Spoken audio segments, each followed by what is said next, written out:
So one of the big questions that I get, aside from what ELDOA is what do you use ELDOA for? And that was one of the conversations that we had earlier, which was, who uses the ELDOA? Is it somebody that's in pain? Is it somebody that's not in pain? Is it a rehab tool? Is it a maintenance tool? What is it? And the most common cases that I use the ELDOA for with my patients is misalignments in the spine, things like scoliosis, and or spinal pathologies like bulges, herniations, any nerve pain that somebody might have. So the idea of the ELDOA is to create some normalization, not only in the fascia and the connective tissue around the spine, but also to normalize the space between the vertebrae to increase the health of the disc.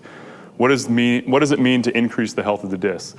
To be able to create space in a way that helps draw in more water and also potentially even retract some of the bulging or herniations that may happen in the spine. And so if anybody has any compressive forces, it could be stenosis where we have narrowing of nerve holes. It could be, like I said, any bulges or herniations. So the idea of the ELDOA is to normalize that space, normalize any compression around that nerve, try to reduce any excess compression of that disc. So the secondary thing would be alignment of the spine. So if we look at a classic side bending / rotation of the spine that would be consistent with scoliosis, how do we evaluate that? So when we look at the curves and we use the ELDOAs, when we create tension through the spine, either at a specific level or we think about it as a global tension, we're trying to normalize that connective tissue. So usually we have a side that tends to be more tight or maybe even more facilitated because that side may be stronger. It could be from an athlete where they have the same movement over and over again, so they get stronger on one side of the back than the other, and you get that rotation. And a lot of times those rotations can also materialize into side bending and whatnot.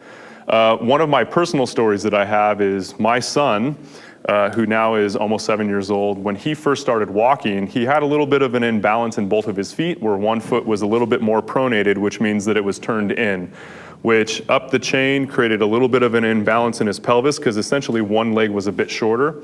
And so that side bending in the pelvis created a side bending in the spine because the goal of the body is to keep the eyes on the horizon and keep everything level. So as he started walking and moving around more, he started developing a little bit of scoliosis, which was creating more work on one side of his back. So he started getting this density in that part of his back.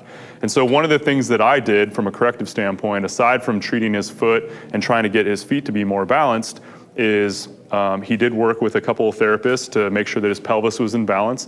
And then I had him do what we call kid ELDOA, which is a general position for any kid to do an ELDOA. Now, to get a kid to do an ELDOA is not that easy. It's hard to get adults to do ELDOA, and they understand more of the concepts with it. So, you know, I tried to make it a game for him, but he also tried to he needed to understand that, hey, your spine's not completely straight, and we need to work on that. So if we take the concepts that we've already applied today with trying to correct the posture and understand the posture, we're going to apply it to a general ELDOA for a child. So what I'm going to do here is I'm going to sit on the floor.